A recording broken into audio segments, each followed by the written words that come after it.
sobre as noções básicas que essa mentora nos traz sobre a sua psicologia espírita, a sua percepção dos fatores psicológicos à luz da doutrina espírita, né? E hoje nós estamos entrando então no nosso 7º tópico, que vai nos falar sobre a energia psíquica.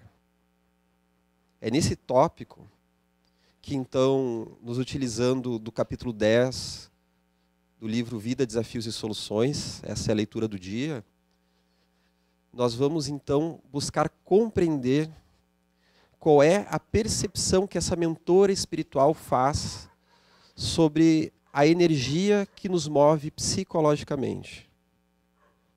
Então, para a gente dar início a isso, qual é a noção que ela se utiliza, qual é a sua percepção? Eu vou trazer aqui uma citaçãozinha do livro, é o capítulo A Busca da Realidade, capítulo 10. Né? E ela começa dizendo o seguinte: o ser humano, em razão dos atavismos, do adormecimento da consciência, não tem sabido eleger o que é fundamental para a sua existência transitória no mundo, nem para a sua realidade como ser imortal. Atua por automatismos na busca do prazer e encoraja-se a realizar experiências libertadoras sem entregar-se plenamente a essa meta que lhe deveria constituir o objetivo essencial da sua reencarnação. Então nós vemos que Joana começa denunciando essa nossa atuação por automatismos. Ela vai nos falar, logo no início do livro, do capítulo, né? Ela vai nos defrontar com o justo lugar que nós colocamos das metas da vida, desde as básicas, os instintos básicos e as necessidades básicas, as metas e necessidades superiores. Que ela vai nos falar justamente isso, né? Que nós temos uma grande necessidade de conforto físico, de satisfação das nossas necessidades básicas, alimentação, proteção, necessidade sexual, necessidade de repouso. Porém, conforme nós transitamos nessa forma de viver a vida, ela não é suficiente a nós. Não é só uma questão de nós nos satisfazermos para irmos um passo adiante. Porque o indivíduo que vive a serviço dessas necessidades, ele fica atrofiado nas suas capacidades espirituais e nas suas possibilidades maiores de desenvolvimento psicológico. Tanto que logo aquelas pessoas que maior acesso têm a esses recursos, não necessariamente são aqueles que satisfeitos rumam para uma nova etapa. Então ela está colocando aqui uma questão de princípios, de valores, de podermos nos focar no nosso desenvolvimento espiritual. E Joana de Ângeles, apesar de este capítulo não ser um capítulo técnico, aonde inclusive ela não utiliza o termo libido ou energia psíquica, ela faz um ótimo apanhado daquilo que Jung chamou de transformação da energia psíquica. Pois ela vai justamente falar dessa nossa necessidade inicial, que é muito calcada no biológico, e que conforme o nosso espírito vai se adiantando em sua caminhada, em sua evolução intelecto-moral, ele vai sentindo o desenvolvimento de novas áreas do seu ser, para a qual ele canaliza a sua energia, para a qual ele passa a ter outras necessidades. Por isso que nós valorizamos muito aquele vazio da alma que muitas vezes nos dá. Porque o vazio da alma não quer dizer necessariamente que nós fizemos algo errado e que devemos voltar ao que éramos antes. Muitas vezes está apontando para um novo rumo antes desconhecido. E que chega um determinado momento da nossa vida que há o negligenciar em excesso dessa necessidade, ou até mesmo o início, o despertar dessa necessidade que antes talvez não fosse hora, mas que a partir de um momento nós passamos a depositar os nossos interesses, as nossas conquistas, não mais naquela conquista exterior. Eu vou seduzir, eu vou ajuntar moeda, eu vou passar num concurso, eu vou ter o meu ganha-pão. Naturalmente isso faz parte da vida. Mas vai chegar um momento que aquilo já não é mais uma necessidade tão premente. E o ser humano passa então por um extremo vazio existencial. O que Jung chamou, muitas vezes, da perda da alma. E através dessa perda da alma, que é uma nomenclatura dos povos, das tribos africanas, ele vai falar de um adoecimento psicológico, de uma forma neurótica de viver a vida, aonde nós não damos valor a essas dores e não atentamos, então, a essas possibilidades de adiantamento.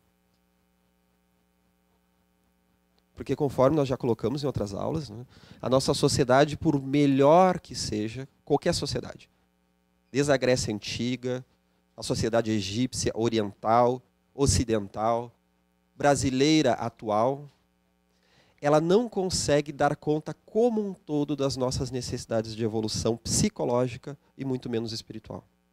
Algumas mais, outras menos, mas elas não dão conta como um todo. Cabendo então aquilo que Joana chama o despertar do espírito e que Paulo chama o nascimento do homem novo ou da mulher nova, em detrimento, né, deixando para trás o homem velho, para haver esse nascimento, esse novo estado da alma, aonde nós nos deixamos conduzir por uma meta inconsciente, uma meta interior, não é? É o nosso self, o nosso eu maior, que é esse termo que nós estamos aos poucos nos apropriando aqui na aula, né? Aos poucos conhecendo um pouco mais. Esse núcleo da nossa psique, que está mais no inconsciente do que na consciência. Este núcleo organizador do nosso ser, que Joana, corroborando então a psicologia profunda, diz que existe, de fato. É a lei de Deus gravada dentro de nós. Que traz ali a semente do carvalho, como se diz. A bolota do carvalho, aquela semente que em si já tem o mapa futuro da árvore que vai se desenvolver. Então nós temos uma estrutura pré-concebida que irá nos levar para inúmeras possibilidades de realização. Assim como o bebê que engatinha, depois passa a andar, ele vai ter uma necessidade de desenvolver a coordenação motora, as pernas, o caminhar, o correr. Isso já está gravado no instinto e também na estrutura física do ser humano, no código genético, inclusive. Nós temos uma genética da alma, psicológica, no nosso inconsciente coletivo, que vai nos levar, então, a esse desenvolvimento. Lembrando, né, inclusive ao pessoal que está em casa, que naturalmente nós vamos várias vezes voltar a esses conceitos, né? Que são conhecimentos que aos poucos vão assentando, esse entendimento de Joana e o que ela fala de Jung, né? Antes de eu abrir para as perguntas, ela coloca mais adiante o seguinte, esses 3 parágrafos. Enquanto um estômago alimentado propicia reconforto orgânico, uma conversação edificante com um amigo faculta bem-estar moral, uma propriedade rica de peças raras e de alto preço oferece alegria e concede comodidade, mas um momento de meditação enriquece de paz interior inigualável. O apoio de autoridades ao guarda-costas favorece segurança. Em muitos casos, entretanto, a consciência reta que resulta de uma conduta nobre proporciona tranquilidade total. Roupas expressivas e variadas ajudam na aparência e agradam. No entanto, harmonia mental e correção de trato irradiam beleza em comum. O frenesi sexual expressa destaque na vida social. Todavia, o êxtase de um momento de amor profundo compensa e renova o ser, vitalizando a projeção na comunidade, massageia o ego, mas a conquista do si felicita interiormente. Ela está falando justamente dos subterfúgios, daquelas formas ainda imperfeitas que nós temos de contemplar as nossas necessidades psicológicas e necessidades do eu profundo. Então nós vamos ver uma pessoa que sofre de muita insegurança, vai se armar, como ela coloca aqui, de inúmeros guarda-costas, que irá lhe satisfazer momentaneamente a sua necessidade psíquica de proteção. Mas como o problema está enraizado no inconsciente profundo, na dinâmica dos complexos psicológicos que ameaçam a pessoa, e como nós vimos, muitas vezes oriundos daquilo que nós realizamos em vidas passadas, não basta essa segurança momentânea, apesar de ela ter um valor. É necessário o autoconhecimento, o enfrentamento das suas questões. Assim como Nilson de Souza, falamos isso na primeira aula, é a reencarnação de um dos filhos de Joana de Ângeles, quando ela foi Joana de Cusa e foi queimada ao fogo, no circo romano. Ele trazia nas suas matrizes inconscientes um medo do fogo, uma fobia. E que não bastava ele ter um extintor de incêndio no quarto, não é? Não que ele tivesse no quarto, isso eu não sei, mas é uma brincadeira, né? Não bastasse que ele tivesse um extintor de incêndio a tiracolo. Talvez isso amenizasse por um momento. Mas uma psicoterapia da alma é aquela que vai nas raízes profundas do ser. E não apenas soluciona, traz um bem-estar momentâneo. Mas inclusive pode trazer uma dor inicialmente maior, mas para se trocar no significado profundo, o que a pessoa tem a se encontrar, não é? E nós vamos ver aqueles conflitos arraigados no inconsciente, porque Jung vai justamente nos falar que a energia psíquica, a libido, ela forma dentro de nós um sistema relativamente fechado. O que eu quero dizer com isso, né? O que é um sistema relativamente fechado? Nós temos uma quantidade X de energia dentro de nós, mas ela não é estanque, ela não é fechada. Fatores externos e internos promovem entrada de energia, promovem modificação dentro de nós. Jung vai falar que nós só temos uma pessoa agindo como se fosse um sistema fechado em casos muito sérios de adoecimento psíquico. Por exemplo, uma esquizofrenia paranoide. A pessoa ela não tem condições estruturais de modificar, muitas vezes, a sua percepção de mundo. É um trabalho muito árduo, que pode ser feito, naturalmente. Mas ela é propensa a ficar com a mesma noção de mundo, de que ela é perseguida, e não estamos falando do transtorno de personalidade paranoide, mas a esquizofrenia, mais séria. Em que a pessoa tem aqueles delírios, aquelas alucinações, se acreditando perseguida, muitas vezes se colocando num papel de destaque na humanidade, e por mais que hajam evidências externas de que é uma fantasia que ela vive, que ela não está sendo perseguida pela polícia, pela FBI, pelas Forças Armadas, pelos alienígenas, ainda assim ela cristaliza aquela forma de viver os seus complexos inconscientes. Ela vive como se fosse um sistema fechado. Como se fosse, não é? Mas por que eu estou dizendo isso, né? É interessante que as pessoas de casa não enxergam, né? Mas está todo mundo com os olhos arregalados, assim, né? Vamos falar de uma coisa muito simples.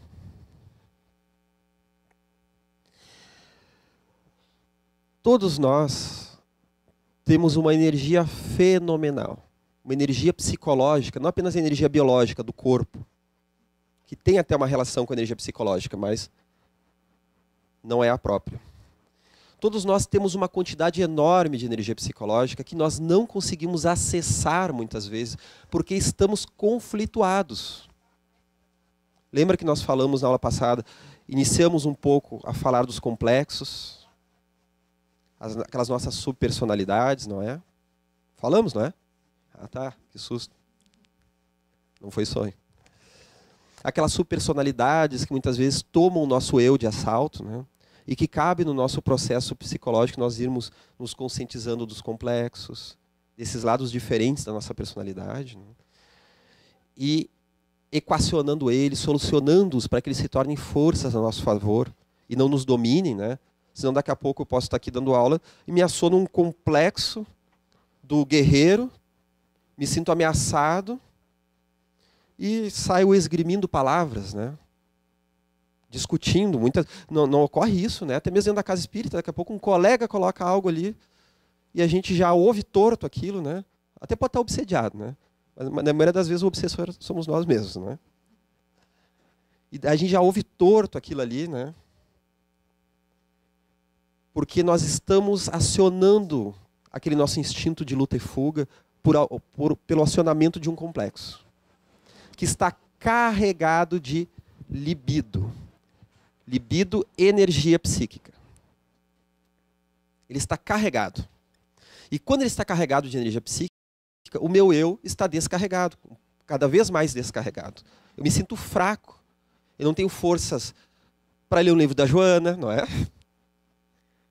Para meditar, para ir para o trabalho, para ter meus afazeres, ou até mesmo às vezes para cozinhar.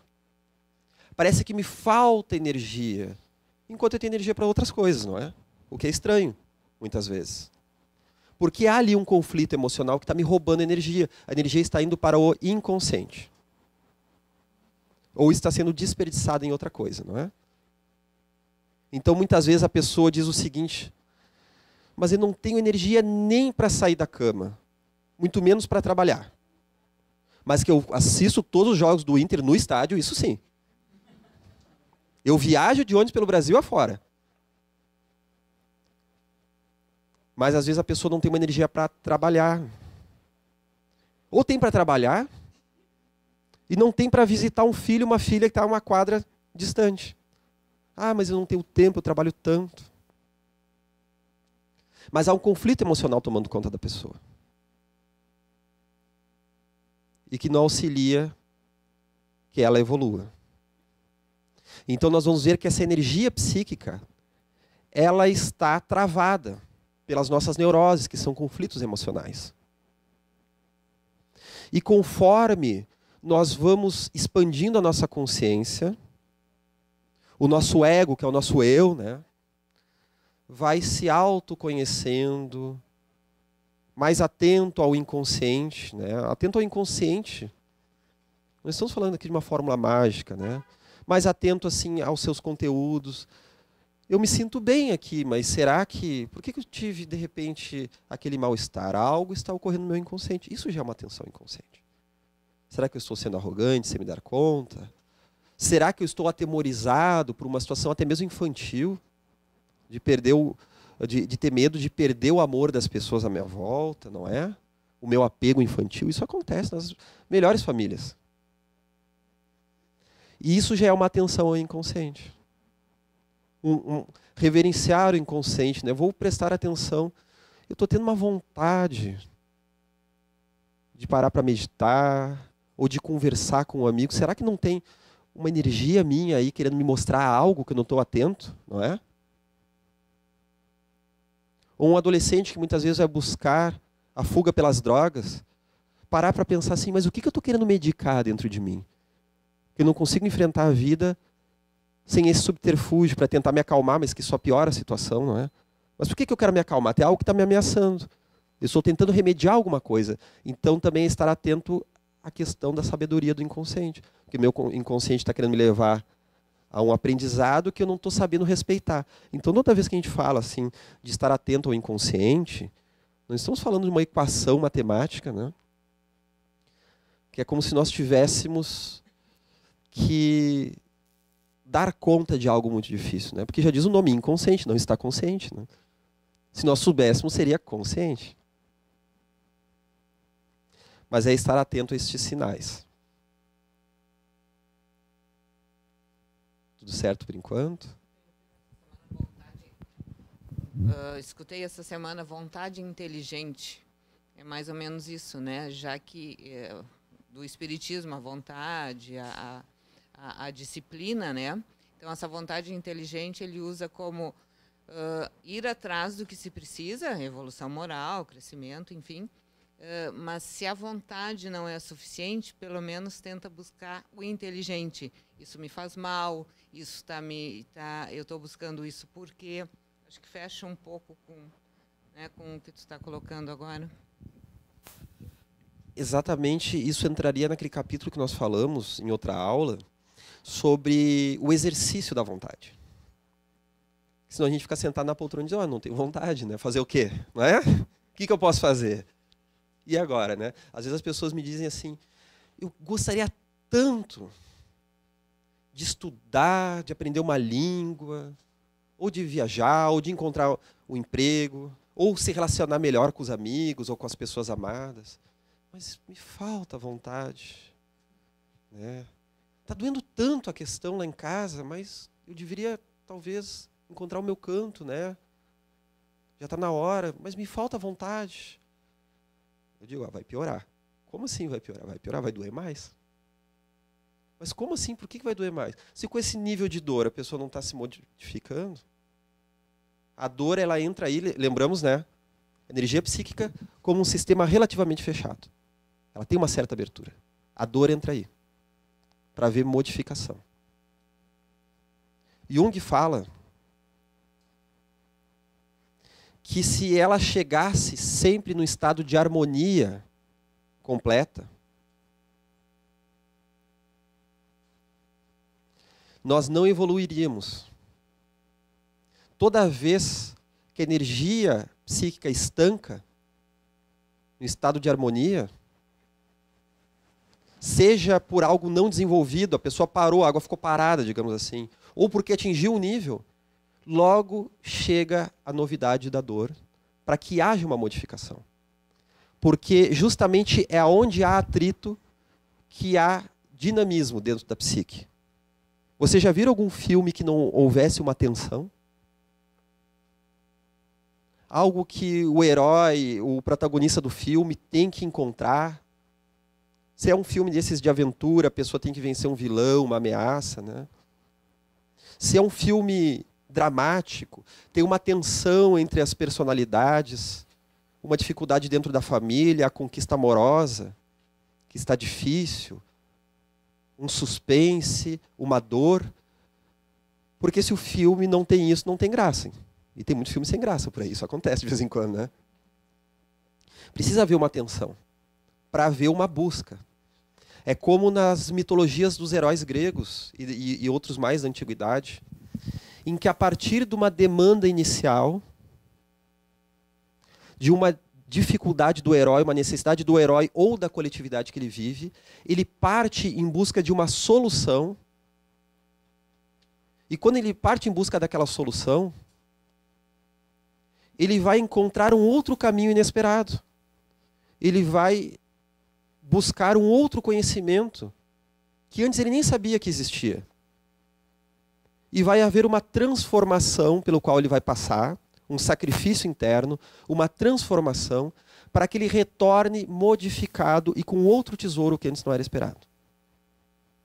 Na aula passada nós falamos do Guerra nas Estrelas, né? O Luke Skywalker no início, né? Ele passa pelo falecimento dos tios que cuidam dele. Ele parte então em busca de levar aqueles androides, né, para os donos certos. E de repente ali vai nascer outras questões, como o papel dele num conflito intergaláctico e ainda mais o papel dele diante da força, que é uma metáfora da espiritualidade, do mundo além, não é? Como falamos na aula passada. Em que ele então tem que se encontrar com a sua própria sombra, com a figura do self, pois ele passa a ter interesse no seu desenvolvimento pessoal. E ele retorna, então, no final dos outros filmes, modificado, com um novo tesouro. E como os filmes traçam ali a jornada do herói, né? No terceiro filme, ele volta justamente para o planeta desértico, da onde ele saiu. É o mito do herói, porque ele retorna modificado, com um novo valor para a sociedade, que antes era inesperado, porque aquele lá do início dos filmes, ele não tinha nem esse objetivo. Ele só queria solucionar algo momentâneo. É assim que nós vemos no mito de Perseu, no mito de Teseu e tantos outros mitos da antiguidade. Essa modificação das metas, né? Modificação também da energia psíquica, né? A Joana de Ângeles, ela fala então dessas meta-necessidades que vão surgindo. Alguém lembra o que são as meta-necessidades que ela coloca?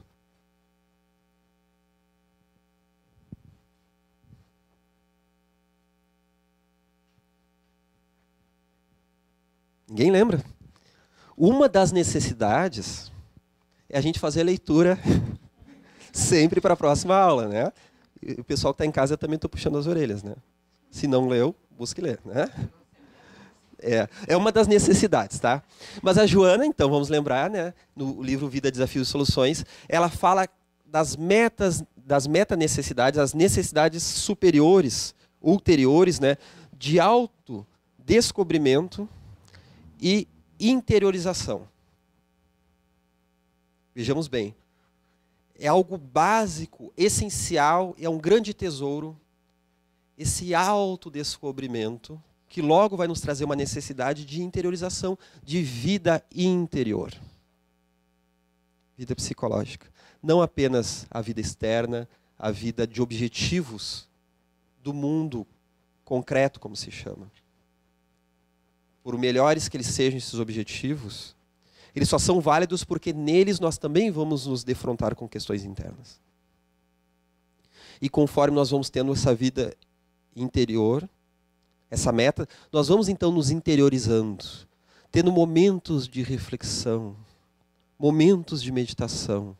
Leon Denis, no livro O Problema do Ser, do Destino e da Dor, ele vai descrever momentos de meditação. E essas meditações dele dialogam tanto com aquela meditação que significa reflexão, como Santo Agostinho se utiliza, como também a meditação como calmaria dos sentidos. A meditação passiva,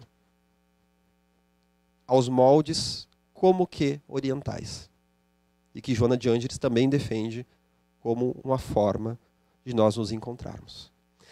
E esse autodescobrimento ele vai linkar com algo ainda maior que o autodescobrimento, que se chama autorrealização. Realizarmos quem nós viemos ser nessa presente vida. E por mais medonhos que nós sejamos, e às vezes a gente é bem medonho, né? Por mais medonhos, por mais seres difíceis que nós possamos vir a ser, todos temos traçados na nossa existência um caminho de autorrealização, que cabe a nós trilhar ou não. Os desafios existem, né? Desafios internos e externos. Materiais, sociais, biológicos e espirituais, não é? Até mesmo as obsessões espirituais são desafios que nós enfrentamos. Mas que fazem parte da nossa trajetória para que nós possamos descobrir áreas de vivência do nosso ser. Às vezes, não é uma obsessão espiritual, a pessoa não descobre que tem mediunidade. Não descobre que tem sensitividade, intuição, até mesmo a vidência. E isso vai nos abrir um novo campo de vida, de desenvolvimento, anteriormente negado. Porque na jornada do herói, que é um simbolismo também no nosso desenvolvimento, né? Apesar de haver uma necessidade de nós nos desidentificarmos do herói, para a gente não ficar naquela meta heróica com a vida, né? O herói, ele se estabelece pelo enfrentamento. Isso pode nos gerar problema a partir de um momento. Nós precisamos primeiro acionar essa energia para ter forças, até para a luta interna. Porque a jornada do herói é de autotransformação. É de apaziguamento, em que ele precisa encontrar o velho sábio. Então, nós vamos aos poucos encontrando outras metas. E na jornada do herói há aquela etapa da negação da caminhada, em que ele nega a missão que lhe é dada. Ele diz, não, isso não é para mim. Paulo de Tarso, quando teve contato com a mensagem do Cristo através da voz de Estevão, nos primeiros momentos, numa das casas do caminho, ele ficou maravilhado. Mas depois, com a fascinação do poder e a sua rigidez diante da lei mosaica, ele negou aquele chamado da alma, que ele foi simpático num primeiro contato, e veio a perseguir Estevão e os cristãos. no momento de auto-obsessão e obsessão espiritual que ele estava, para depois se reencontrar na sua caminhada. O próprio Francisco de Assis, ele em primeiro momento aceitou aquela meta do pai, de ser o grande cavaleiro, que faria com que aquela família rica, dos Bernardoni, se tornasse também uma família dentro da nobreza, dentro de uma localidade na Itália em que havia aqueles raros contextos em que tinha uma relativa mudança de casta, né? Da burguesia para a nobreza. Porque dentro do feudalismo isso não é possível, mas o feudalismo é um conceito, não é? Nem sempre ele se aplica em todos os ambientes. E ele aceita aquela missão, que é a renegação da sua caminhada espiritual. Não uma negação direta, mas seria, se ele persistisse naquele caminho, que era um caminho apenas momentâneo, transitório, da formação do seu ego, da formação do seu eu adolescente, né? Precisava formar um ego para poder relativizar, não é? Quando eclode aquela mediunidade, ele precisa saber quem é o Francisco, o jovem da Idade Média, para dar espaço para que aquele Francisco transcendental, de muitas encarnações e muito conhecimento, pudesse se manifestar sem enlouquecê-lo, sem que ele se perdesse diante daquilo, não é? O que é uma das possibilidades da própria individuação, como da mediunidade. Vamos lembrar o que eu falei na aula passada, de que Joana utiliza a noção de libido, de energia psíquica junguiana, não é? E a energia psíquica junguiana vai utilizar aquele conceito muito mais semelhante ao que trazia o filósofo Schopenhauer. Schopenhauer, que era um filósofo do século XIX, ele vai ser um dos grandes tradutores da cultura oriental para o Ocidente. E ele traz um conhecimento maravilhoso, apesar de ser um filósofo pessimista. E tanto Jung quanto Freud vão beber nessa fonte para falar de vários aspectos, como do inconsciente, da individuação e da energia psíquica, que Schopenhauer chamou de libido. Freud vai chegar à conclusão de que a libido é de natureza sexual, justamente. Tanto que esse termo se popularizou, não é? Então vocês vão chegar em casa e vão dizer assim para o marido, para a esposa, que o professor hoje na aula de Joana deu uma aula sobre libido. O marido já vai olhar assim: mulher, onde é que está indo? Quem é esse professor que eu quero falar com ele? A esposa vai dizer assim: o quê? Aula de libido? Tu não estava na Associação Médica Espírita Nada, tu estava no bar com seus amigos. Agora tu tem que falar qual é a sirigaita que tu andou conversando, né? Porque libido popularmente ficou dentro da concepção freudiana de uma energia qualitativa. Enquanto Jung, eu acho que eu falei antes qualitativa, né? Vamos corrigir aqui. Jung, ele fala de uma energia quantitativa. Para Freud, né, ela seria qualitativa, de natureza sexual. Que não necessariamente é uma teoria grosseira, não é? Não é que todo mundo é um tarado ambulante e que não podendo se realizar, vai então já que eu não posso, eu vou pintar um quadrinho, não é? E canalizar aquela energia sexual para o quadro. Não necessariamente assim.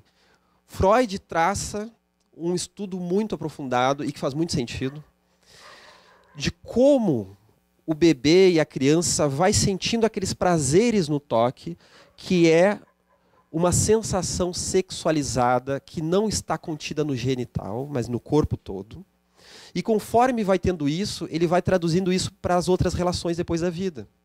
Primeiro é o carinho da mãe, o toque na barriguinha, é liberar o intestino através do xixi e do cocô, é o soninho, é o mamar, não é? E aos poucos esse prazer ele vai direcionando ele para uma outra busca. Então esse é um prazer de base biológica, sempre para Freud parte de uma base biológica. E que Freud vai nos falar que nós estamos diante de um grande problema. Isso está no livro O Mal-Estar na Civilização. Esse grande problema é o seguinte, que nós temos uma meta de satisfação da sexualidade, que embora, se nós ficarmos presos nisso, na satisfação de todos os prazeres, nós não nos desenvolvemos. Nós ficamos em casa, comendo, dormindo, transando, e não vamos para a vida. E isso dá conta de algumas personalidades, inclusive. Jung fala isso, que ele discorda de Freud, mas o que Freud falou não está errado. Ele diz que o que Freud falou, tanto na teoria da libido, quanto no inconsciente como um todo, ele diz que é uma valiosa peça da engrenagem psíquica. E que na visão dele, né, Freud se equivoca quando ele quer explicar todo o aparelho psíquico através da teoria da sexualidade. Aí há um equívoco, uma extrapolação. Mas Jung diz que é uma peça de um mecanismo ainda maior na concepção dele. E então Freud vai falar que a nossa cultura parte da frustração dessa energia sexual que é sublimada, é jogada para outras coisas. E aí a cultura nasce por causa de uma insatisfação dessa energia que toma outros caminhos. Jung tem outra percepção, que a energia não é qualitativa, mas quantitativa, que pode se manifestar de inúmeras formas, inclusive a sexual. Ele vai falar de muitas formas, por exemplo, a biológica, a manifestação psicológica, os caminhos espirituais da libido, que já não são mais sexuais. Até podem ter sido em algum momento, mas eles foram transformados. Transformação. Dos caminhos morais, inclusive. Há uma outra forma que é a energia correr por vias morais. Uma moralidade que não é só o que o Freud disse, a imagem da sociedade gravada dentro de nós, em forma de culpa. Há uma moralidade interna que vem do self, o nosso senso de equilíbrio, e que combina muito com o que os espíritos respondem a Kardec, do nosso desenvolvimento moral. Não é só aquela moral da sociedade, aquela moral de uma época, não é? Porque moral geralmente está dentro de um código de uma sociedade. Daqui a pouco esse código vai mudando, não é? Vai evoluindo. Mas há também uma moralidade interna. Nós fazemos algo que até a sociedade pode aplaudir, mas algo dentro de nós nos diz assim, opa, isso não está correto, não é?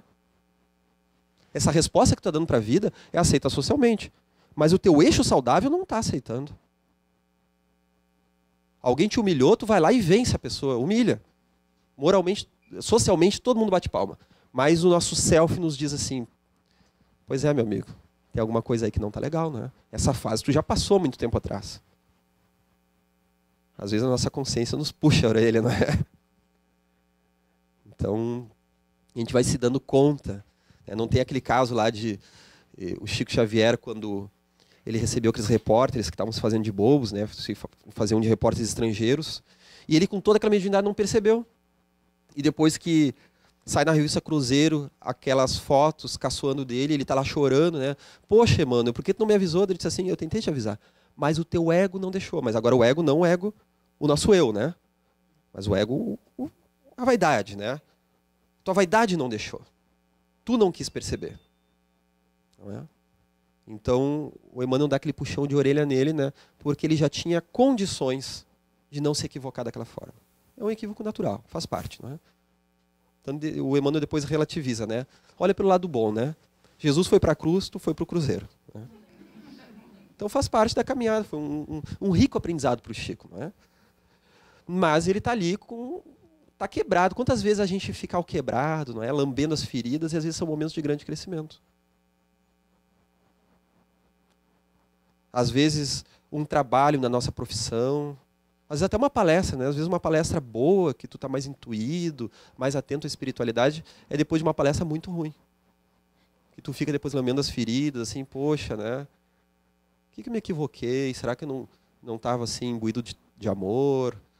Será que eu me preocupei demais com a forma e não me conectei assim o que a espiritualidade estava nos trazendo?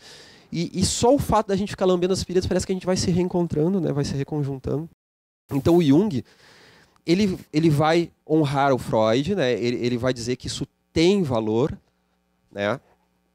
Porém, na visão dele, há muitas formas de manifestação. Porque Schopenhauer, ele vai traduzir a energia psíquica como um conhecimento que está em toda a humanidade, inclusive aquilo que os orientais chamam de Ki.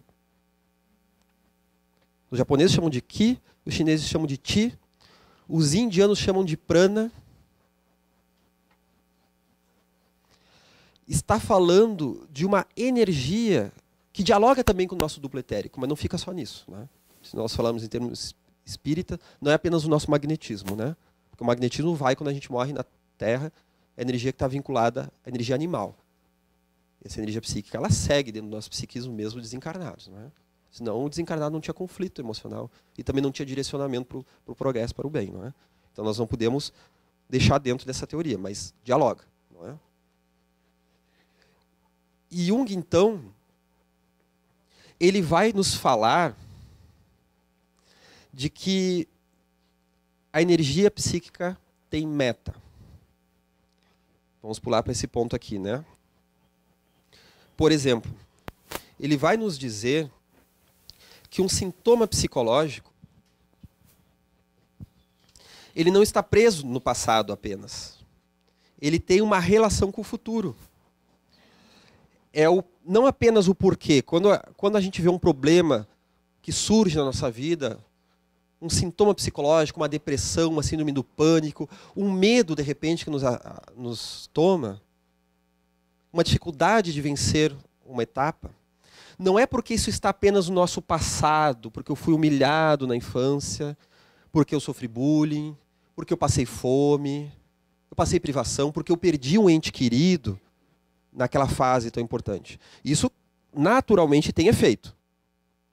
Mas há não apenas o porquê do sintoma, mas o para quê.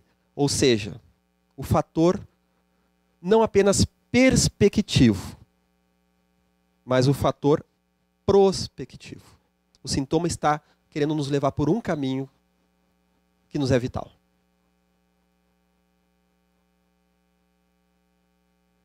Como é que isso pode ocorrer, pessoal?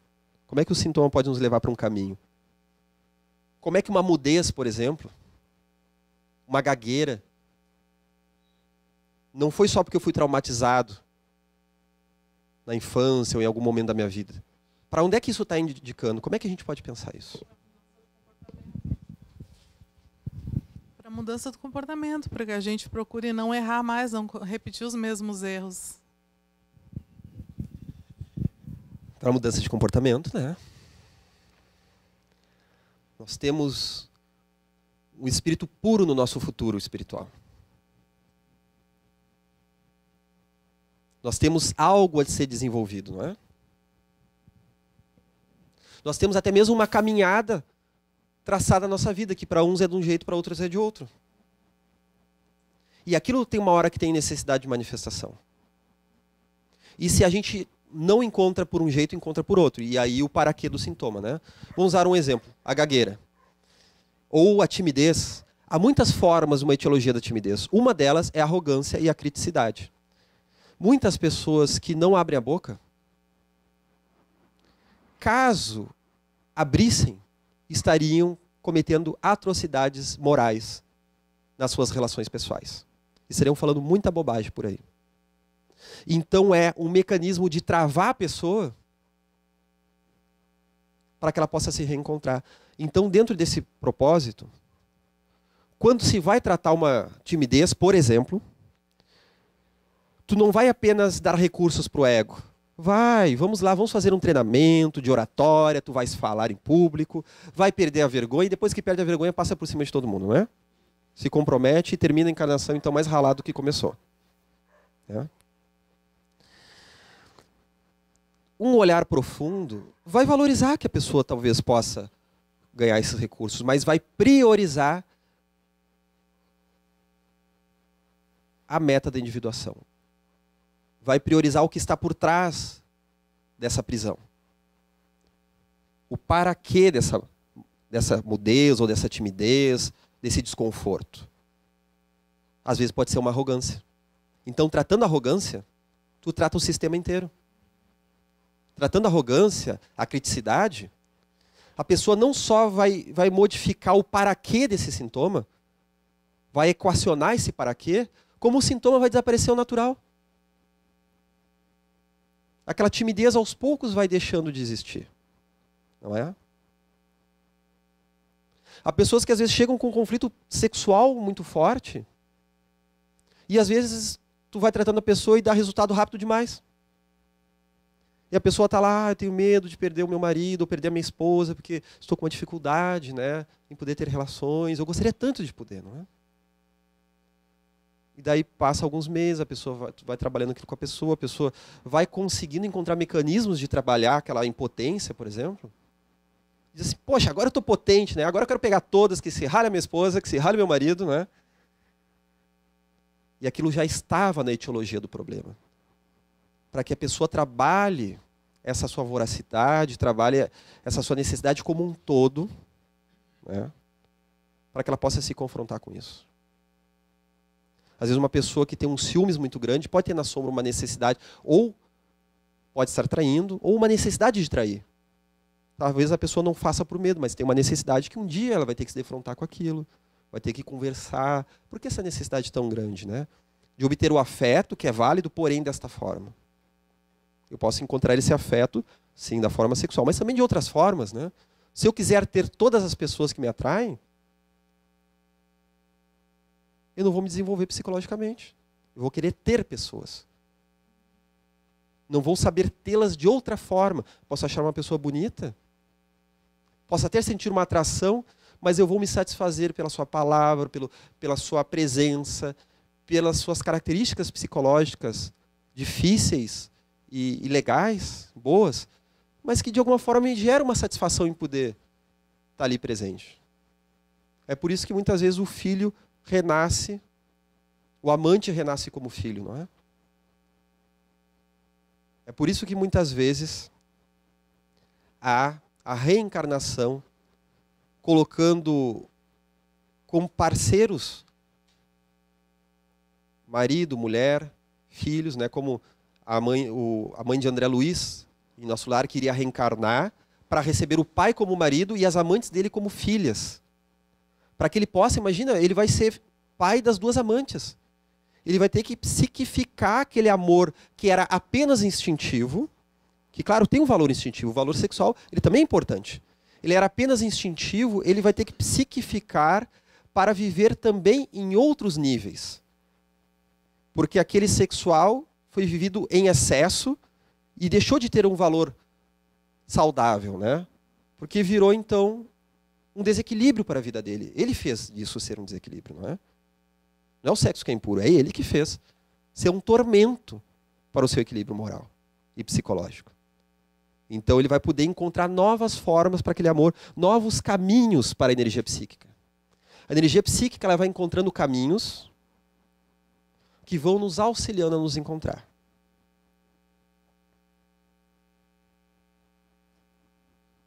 Tudo bem? Não, só repete. A energia psíquica, ela vai nos levando por caminhos. Ela vai encontrando caminhos que dizem respeito à nossa individuação, ao nosso processo pessoal, que cada um tem o seu, de integração da personalidade.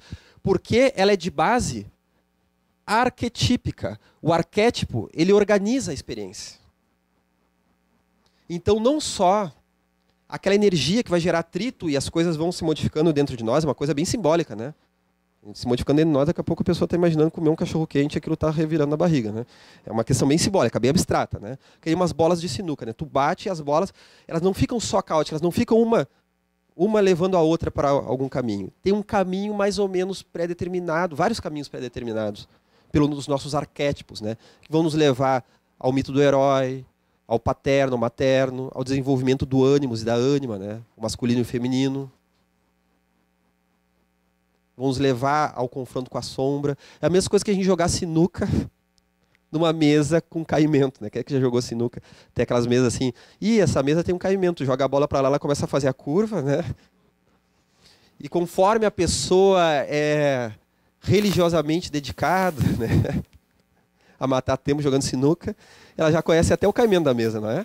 Ela já joga a bola um pouco mais para a esquerda, porque ela sabe que depois a bola vem para a direita. Então são esses sulcos, né? Esses caminhos que nós temos que nos direcionam ao nosso crescimento. Eu vou falar aqui de dois aspectos importantes, mas que, como nós estamos mais ou menos perto do final da aula, eu vou tocar neles aí para a gente depois desenvolver um pouco mais nas próximas aulas, tá? Que justamente, né, esses dois aspectos aqui, né? Como a energia é quantitativa, ela pode se manifestar de diferentes formas. Por exemplo, o arquétipo da comunhão. Por que Freud vai falar no seu viés reducionista que a religiosidade nasce de uma sexualidade frustrada?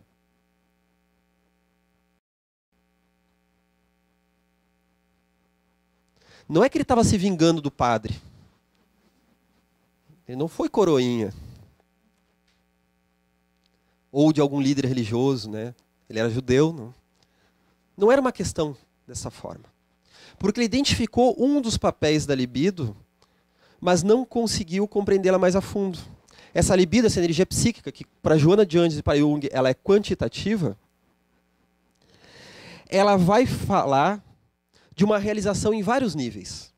Por exemplo, Jung fala que o arquétipo da comunhão, que nos leva a uma necessidade da alma de nos sentirmos conectados a algo. De haver uma comunhão, ele pode ter diferentes manifestações. Inclusive a sexual e inclusive a espiritual. É o mesmo arquétipo que guia esse tipo de experiência e energia psíquica por isso. Assim como nós podemos, num nível didaticamente chamado de infravermelho, ou seja, bem abaixo da consciência, realizarmos de forma sexual, porque o ato sexual, ele nos leva para a comunhão, para o contato com o outro, para a troca. A troca não apenas de fluidos, de carinho, de carícias, de calor, mas até mesmo de energia emocional, psicológica. Vai realinhar a nossa alma. Isso é importante também. Esse é o papel, é um dos grandes papéis da sexualidade. Não apenas o biológico, mas também o psicológico. Nós também podemos viver a comunhão de várias formas. É importante viver de várias, né? Não é? Não só de uma. Senão fica o fanatismo do hedonismo ou o fanatismo religioso, não é? E nós podemos viver também esse sentimento de comunhão em contato com Deus, numa oração. Por isso que o Espírito Tagore vai falar, através da psicografia de Divaldo Franco, em momentos que ele se sente penetrado pela energia divina. E às vezes algumas lideranças espíritas dizem assim, né? O Gelson até me comentou uma vez que ele colocou um artigo numa revista espírita, né? Que ele citava isso e os editores mandaram para ele, olha, tira essa citação, que isso aí está sexual demais, não é? Mas é o que Tagore fala, o Espírito falou isso através da psicografia de Divaldo, porque não deixa de falar da comunhão, né? Ser penetrado pela energia divina. Parece sexual, né? Parece duplo sentido, né? Daqui a pouco parece uma letra de funk isso, não é? Então há uma comunhão, e se nós ficarmos polarizados, a unilateralidade é um veneno para o nosso desenvolvimento psíquico, sempre. Nós vamos literalizar, porque o espírito ele precisa do símbolo. Às vezes nós precisamos romper uma barreira. Eu preciso frustrar a meta que o pai e a mãe colocou na minha vida, por melhor que seja, para encontrar a minha meta. Por mais que eles estejam me trazendo um tesouro. Em algum momento eu relativamente vou frustrar, simbolicamente. Se eu não tiver recursos para isso psicológico, capacidade de insight, eu vou para o literal. Frustrar quer dizer, vou levar eles a chorar mesmo, eu vou tirar o sangue, eu vou incomodar. E isso também não vai me trazer completude, porque eu estou literalizando de uma forma unilateral, né? Uma questão aqui que é muito rica, né, que eu deixei aqui para o final, e depois nós vamos trabalhar melhor isso, depois em outras aulas, né? Me cobrem isso. Nós vamos trabalhar isso com atenção, né? É justamente que a libido, então, ela vai estar o tempo inteiro fazendo dois movimentos. Progressão e regressão. Como é que isso funciona? Vamos falar isso aqui nos nossos minutos finais, né? Deixa eu pegar aqui, liberar um pouco de espaço, né? Como é que funciona essa progressão e essa regressão da libido e que pode se dar de uma forma harmônica ou não. Pode nos auxiliar como pode nos atrapalhar. Aqui nós temos a nossa energia, né?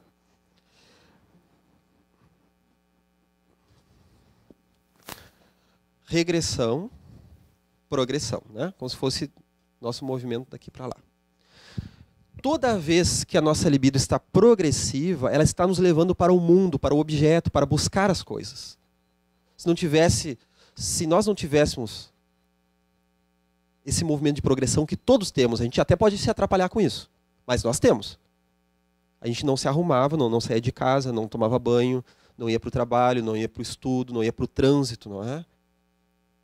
Que dor de cabeça buscar os filhos na escola com aquele trânsito, né, que nós temos aqui. Eu saio aqui da Social Médica Espírita, pegar as crianças, ficar quase uma hora no trânsito. Então eu preciso ter uma boa energia até para suportar, né? Porque não é nada agradável ficar ali preso no trânsito daquela forma. Mas eu preciso ter essa energia, senão eu não vou conseguir. Energia até para ligar um vídeo no YouTube, querer ouvir uma palestra, tem o buscar algo, né? Mas, ao mesmo tempo, eu também preciso, várias vezes ao dia, da regressão, que é o momento de me recolher. Eu vou regredir. Então, em vez de eu me adaptar ao mundo externo, eu vou me adaptar ao mundo interno. Eu vou dar um passo atrás para buscar energia. Eu vou me alimentar, eu vou tomar um café, eu vou dormir, eu vou fazer uma meditação. Eu vou ler um livro, não apenas para estudar e buscar um conteúdo, mas para me realimentar, para me reencontrar, num sentido regressivo, não é? E conforme eu ganho forças nessa regressão, eu posso dar mais passos à frente. Então eu vivo essas duas coisas, eu posso viver de forma harmônica. Até nas etapas do desenvolvimento. Nasce uma criança nova, o mais velho volta a encher as fraldas, não é? Ah, mas ele tinha aprendido, já tinha passado pelo desfraude. Mas ele regride no seu desenvolvimento para se reencontrar, e conforme ele se reencontra, ele tem forças para ir adiante. Não fica muitas coisas em haver. Porque se nós... E aí tem agora tem os problemas, né, que a gente sempre também vai ter que enfrentar. Há formas patológicas de viver a regressão e a progressão.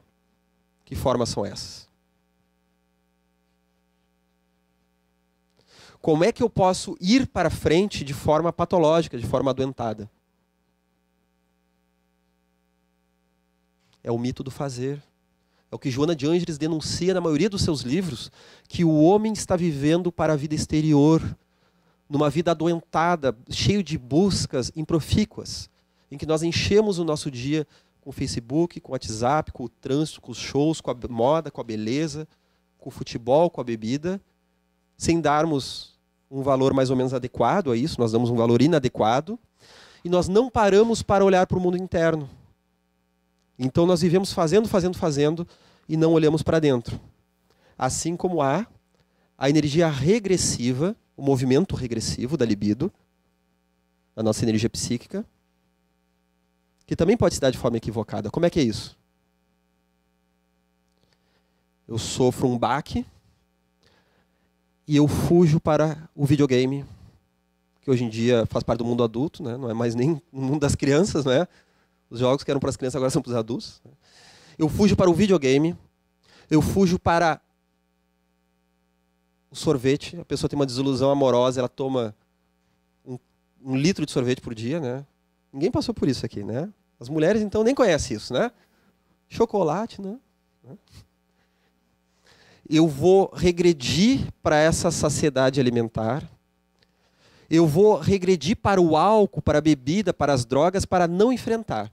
Em vez de eu dar aquele passo atrás e buscar força para adiante, eu dou um passo atrás, 2 passos atrás, 3 passos atrás, e essa regressão está patológica.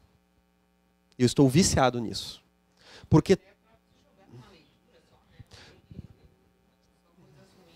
se jogar numa leitura só, né, justamente, ler, pode até ler coisa interessante, mas às vezes é por fuga, né? A pessoa só lê e não pratica. Né? Então a pessoa está fugindo porque toda a compulsão é uma tentativa de resolução da ansiedade, porém que não deu certo.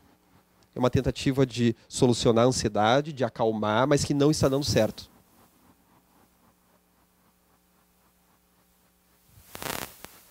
Então, muitas vezes o marido briga com a esposa, vai se gratificar através da masturbação. Toda vez que briga. Aquela estratégia adolescente. Nós sabemos que a masturbação tem um valor na descoberta do corpo, mas tem gente que já descobriu até demais o corpo humano, né? Até porque começa a roubar energia psicológica. Psicológica, se a pessoa fica na compulsão. O problema não é a masturbação, o problema é a compulsão. Em termos espirituais, há o vampirismo espiritual que pode estar havendo, né? Porque daí, aquela troca de energias espirituais, até mesmo de magnetismo, não há troca, né? Há apenas descarrego. E quando há descarrego, pode ter entidades se saciando daquilo. Entidades mais grosseiras naquele momento, através daquela sintonia, né? Não há crime nenhum, mas sempre há um convite ao equilíbrio, né? A pessoa vai para o mundo do videogame e não sai mais de lá. Porque o videogame, ele oferece metas. E assim como é importante em algum momento da vida que a pessoa está estancada demais, ela ter um esporte, ter algo, às vezes aquilo nem tem muito sentido. Mas tem um sentido relativo, tem um significado. Eu apaguei aqui o significado, né? Tem um significado momentâneo. Porque a pessoa está frustrada em alguma coisa na sua vida e ali ela vai encontrar um recurso, porque ela precisa jogar energia. Nós temos energia. Então a pessoa, se ela não canaliza essa energia, ela vai para a guerra, ela vai para a sexualidade exagerada, ela vai para o mundo do videogame que oferece metas, mas essas metas elas são muito pobres em termos de simbolização. Os jogos eletrônicos eles têm o seu papel, não tem problema nisso. A compulsão é o problema, não é? Os jogos eletrônicos oferecem metas muito limitadas. Já o esporte um pouco mais. Mas assim como o esporte tem um papel naquele momento, tem uma hora que já não tem mais, não é? Porque há a transformação da libido. Assim como Freud falou que Édipo seria a fase edípica, a fantasia edípica, um momento que todo mundo passa e alguns, coitados, ficam presos naquilo. A fantasia de consumir a mãe sexualmente, porque há uma sexualidade ali que não pode ser aceita moralmente, então eu vou negar, vou recalcar para o inconsciente. Jung diz que na visão junguiana, essa explicação não basta. Jung vai ver o para quê, o simbólico. E ele entende o Édipo como uma vontade natural de regressão da libido, de uma fantasia de ficar no paraíso da infância, de simbiose com a mãe novamente. E que, se for literalizada, pode até cair numa experiência sexual, ou mesmo que não seja o incesto, a experiência sexual, né? Mas aquele tipo de relação edípica que nós chamamos, né? Que não é uma edípica de fato, de ato sexual, mas edípica que a mãe está agindo como uma esposa, ou o pai está agindo como marido da filha. Nesse sentido, não é? Porque, assim como Freud, vamos finalizar com isso, né? Assim como Freud vai falar, então, no mal-estar da civilização, que a cultura é uma grande encruzilhada que a humanidade nunca resolve. Nós temos a necessidade de satisfação e, através da frustração, nós vamos para a cultura, que é um subterfúgio. A cultura seria um subterfúgio, seria uma corruptela da experiência sexual. Jung diz que não é uma corruptela. A nossa libido, ela se transforma e ela tem a meta da cultura. Ela tem uma meta. Assim como ela tem uma meta de passar por uma fase sexual, biológica, ela precisa progredir, inclusive, para o desenvolvimento da literatura, das artes, da religiosidade, da espiritualidade, dos aspectos culturais, intelectuais. Ela tem essa finalidade, ela não está equivocada.